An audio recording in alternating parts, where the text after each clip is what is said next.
أعوذ بالله من الشيطان الرجيم بسم الله الرحمن الرحيم الحمد لله والصلاة والسلام على رسول الله. Draga braćo i sestre, neka hvala Allahu dželešanu na svim njegovim blagodatima, posebno na blagodati Islama koja nas sve zajedno ujedinjuje na pravom putu. Mi se evo nalazimo na početku Mubarek mjeseca Ramazana, a jedna od aktivnosti koje provodimo redovno, a utemeljeno na tradiciji Allahu poslanika i miljenika Muhammeda sallallahu alejhi ve sellem, jesu i naše ramazanske mukabele.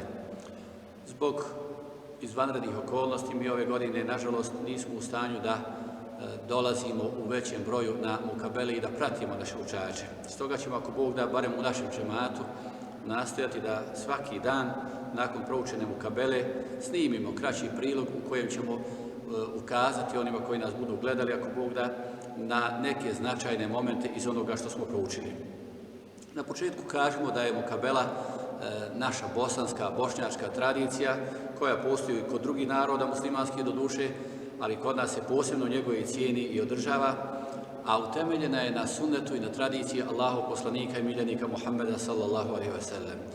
Naime, zabilježeno je da je on sa Melekom Džibrailom u mjesecu Ramazanu ponavljao sve ono što je objavljeno iz Kur'ana do tog Ramazana, a zadnjeg Ramazana pred njegovu smrt i preseljenje na ahiret, to je učinio čak 2 puta.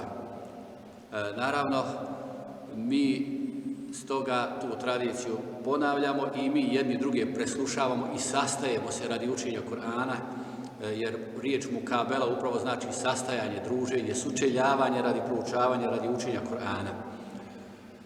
Stoga ćemo, eto, ako Bog da, ukazati svaki put na nešto što je proučeno, a danas prvog dana Ramazana smo učili prvi džuz iz Kur'ana, u kojem je sadržana sura El-Fatiha, prva sura u Kur'anu, i dio sure El-Bakare, najduže sure u Kur'anu, koja se proteže i u druga 2 džuza naredna. Svakako da je sura Fatiha nije uzalud stavljena kao prva u Kur'anu.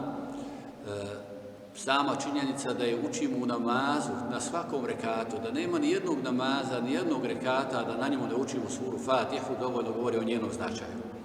Musliman koji redovno klanja sve dnevne namaze, i farze i sunnete, prouči Fatihu na dan najmanje 40 puta. Naravno, mi obično proučimo i prije namaza Fatihu i poslije namaza Fatihu. Kada se sjetimo svojih umrlih, proučimo Fatihu, tako da bi morali biti svjesni njenog značenja.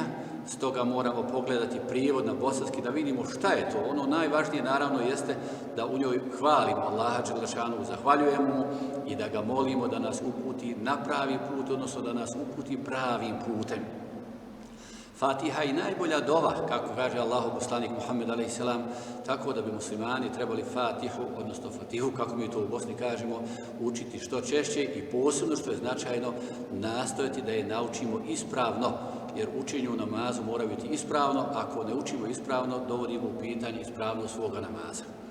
Zato se trebamo potruditi, dakle, da Fatihu naučimo napamet i to ispravno, što bliže onom njenom izvornom izgovoru. Danas smo učili i suru El-Bakare, odnosno dio sure Bakare, koja počinje onim riječima Estaizu billah, alif lam mim, thalika al-kitabu la rajba fih, hudan lil muttaqin. Ovo je knjiga u kojoj nema sumnje, ona je uputa za one koji se Allaha dželešanu boje, a onda se u nastavku iznose osobine onih koji su bogobojazni.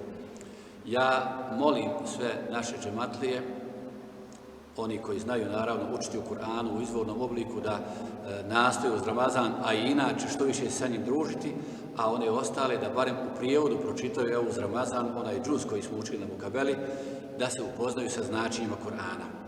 Za ovu priliku, za ovaj prvi dan, još samo prijevod jednog ajeta koji se ponavlja na predzadnjoj i zadnjoj stranici ovog džuza. Naime, Allah dželešanu govori o prethodnim narodima, o prethodnim poslanicima, o njihovim zaslugama, o njihovoj veličini, o njihovom značaju, i da se ne bi uljuljkali oni koji se pozivaju na njihove tradicije, da ne bi pomislili, evo, naši preci su takvi, jednako i mi smo takvi. Allah dželešanu kaže 2 puta, dakle na 2 stranice, tilka ummetun kad halet, leha ma kesebat, wa lakum ma kesebtum, wa la tus'aluna amma kanu ya'malun. To je narod koji je bio i prošao. Njima pripada ono što su oni stekli i zaradili, a vama pripada ono što vi zaradite.